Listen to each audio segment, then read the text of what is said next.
Good morning, good morning, good morning, everybody. I hope you guys are all doing very well. It's a beautiful Friday for me here. So I hope you guys are, whatever day you guys are watching this lesson, I hope you guys are having a beautiful day as well. Okay. I got a lesson for us today, but I have to present my screen to you so you guys could see it too. So hold on a second while I flip my screen around. All right, all right, all right, all right. Let's see if I present this. Okay. Right here on my screen, I have a square. And in that square, it says, how can I deal with my problems? And then underneath that, it says something called coping strategies, right? I put, how can I deal with my problems? Because all of us in life have problems, right? Life isn't easy for anyone, no matter how rich or how poor you are, how famous you are, how much of a cartoon character you are. Life can still give you problems, right? And we all have to deal with them. And it's how we deal with them that determines if we're successful in life or not as successful in life. Okay.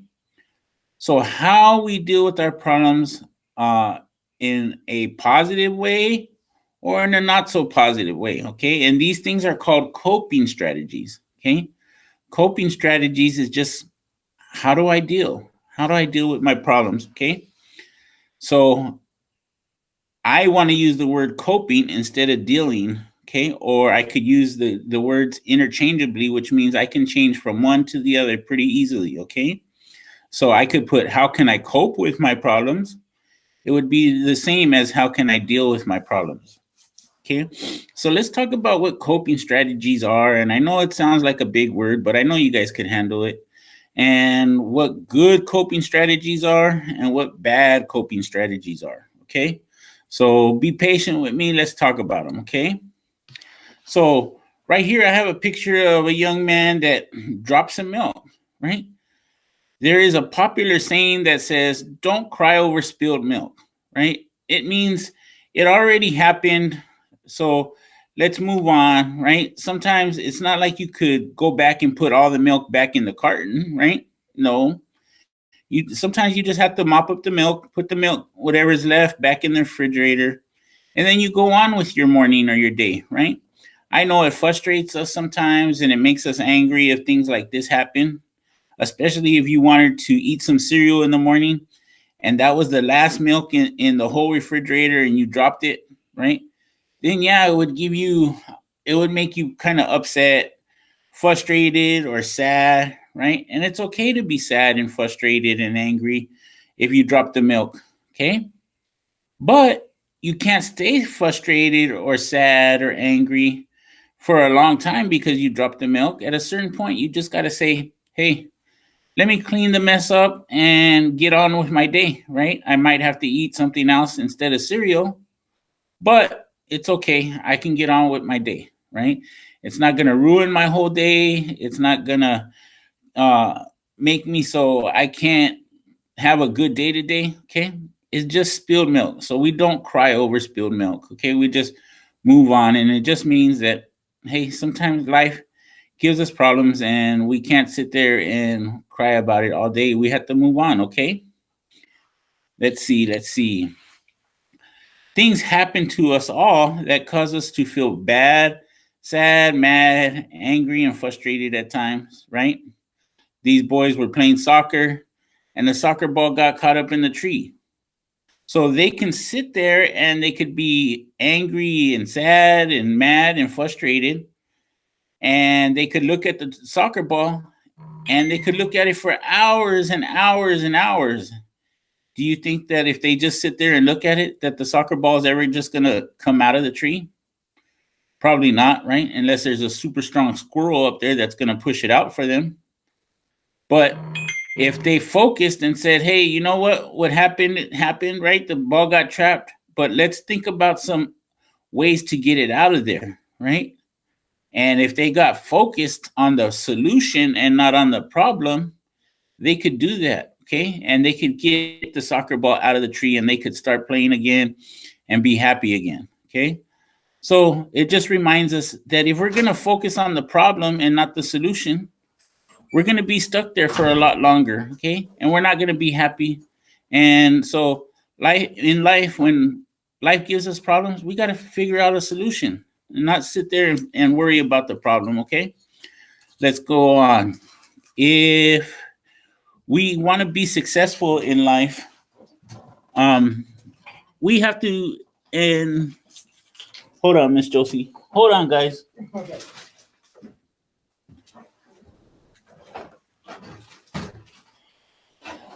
All right, let me get back. Okay, so if we want to be successful in life, and our success is really kind of determined by our attitude, right?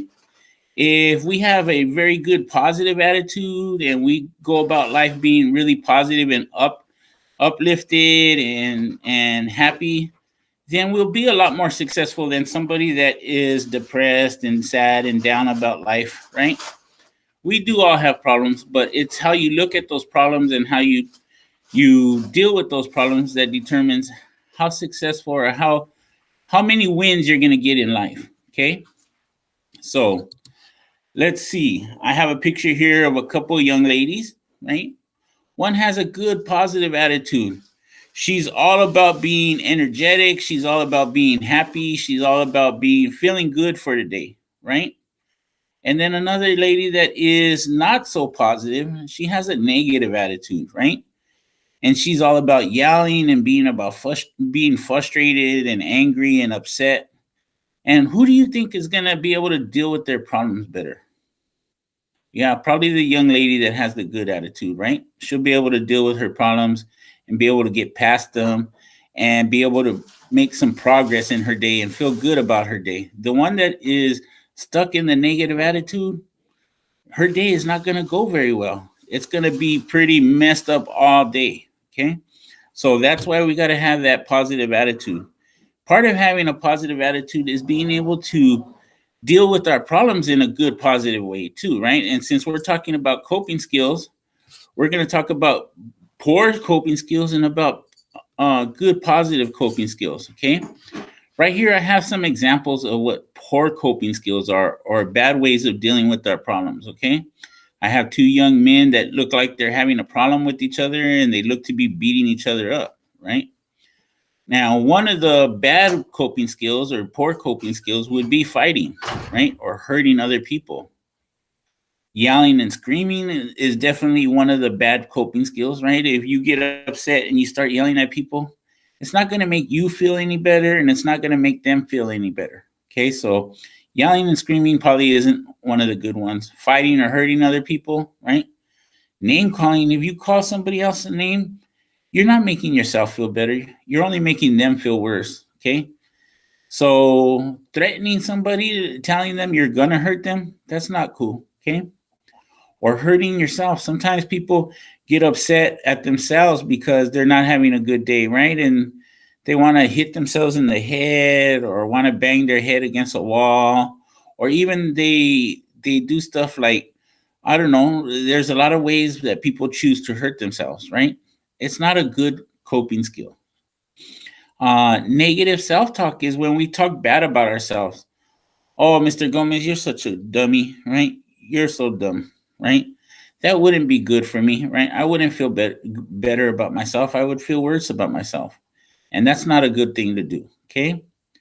Blaming other people when things go wrong, right? Sometimes other people aren't to blame, right?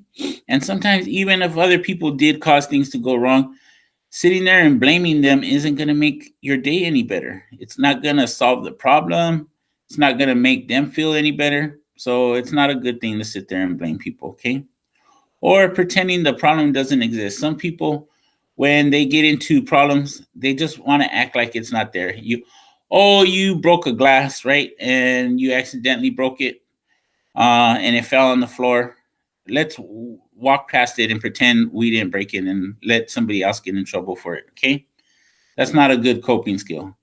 So let's talk about some really good coping skills, some things that you could do that would be beneficial to you, that would help you, that would be good for you, okay? I have a picture here of a bunch of kids doing different things that are considered good, positive coping skills, okay? We're going to start off by the little girl sitting in her little sofa couch thing, and she's reading a book, right?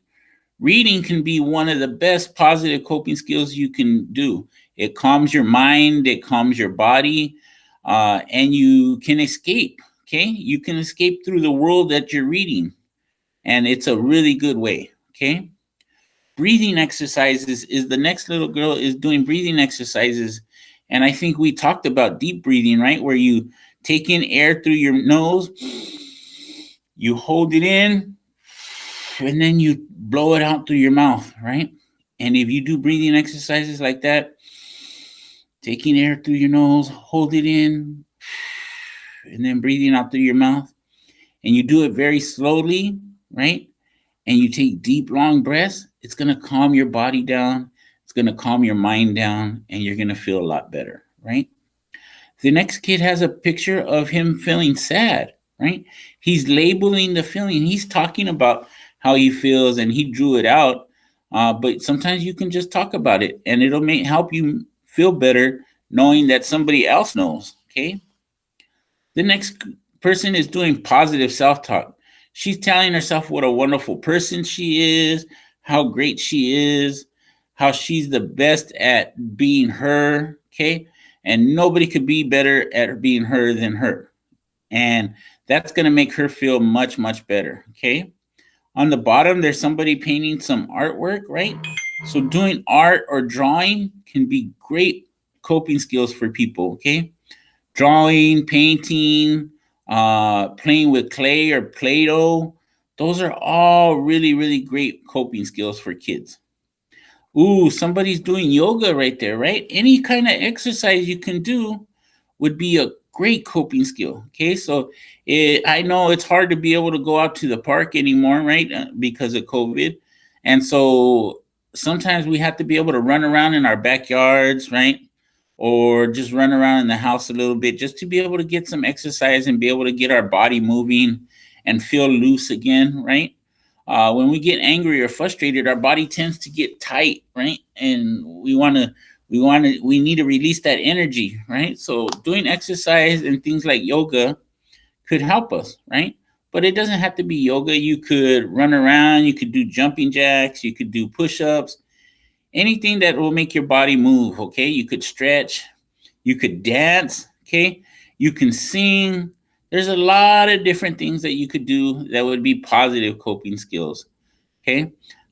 There's two people playing a game, right? They're playing cards right there, but you could play Uno, you could play Monopoly, you could do a puzzle, okay? There's so many different things that you could do that would help you have good positive coping skills, okay? And make it feel really fun and make yourself feel a lot better. Let's see what the next one has, okay? I have right here something called a coping skills wheel, okay? And this means that at any time of the day where you feel bad, you can do any one of these things. Okay? You can pick one and do it, and it'll help you feel better, right? We talked about coloring or drawing, getting a cold drink of water, right? Or maybe some juice if you feel like having some juice.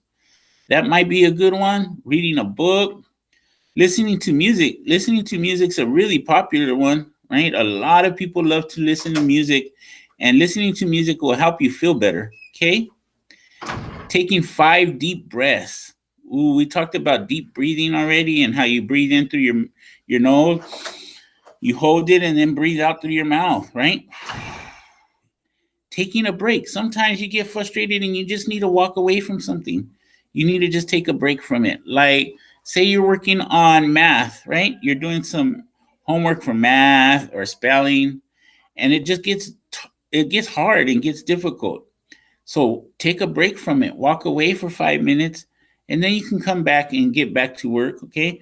And it may actually help you by taking a break. Sometimes we need a good fresh pair of eyes to be able to see where our mistakes were and be able to see why we couldn't finish a problem, okay?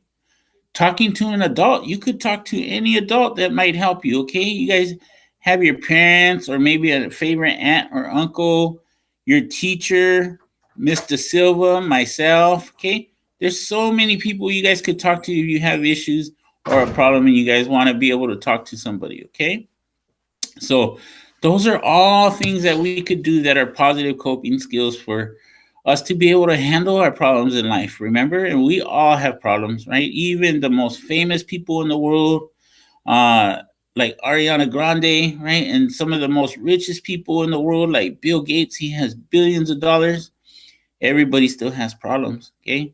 And everybody has to deal with them. And the way you deal with them is going to determine how successful and how many wins you get in life. Okay, if you choose to be positive about things and look at things in a positive way and make sure that you're being very focused on a solution, right? And not on the problem, you're going to be a lot more successful in life. Okay. So that's all I got for you guys today. I just want to remind you guys to stay safe, stay healthy, have fun. Okay. Today is a beautiful day. Go out in the sun if you can. Get yourself some sun. Sitting in your backyard, maybe take some juice or a water out there. Okay. Play with your pet. If you got a dog or a cat, if you got a turtle or a fish, okay, maybe you shouldn't take your fish outside. But whatever pet you got, go outside with them. Maybe if you got a little brother or sister, play frisbee or play soccer in the backyard. Or if you live in apartments, try to run around a little bit, get some exercise, get your body moving. Okay. I want you guys to feel good today. Breathe. Okay. And I will talk to you guys later. Thank you. Bye.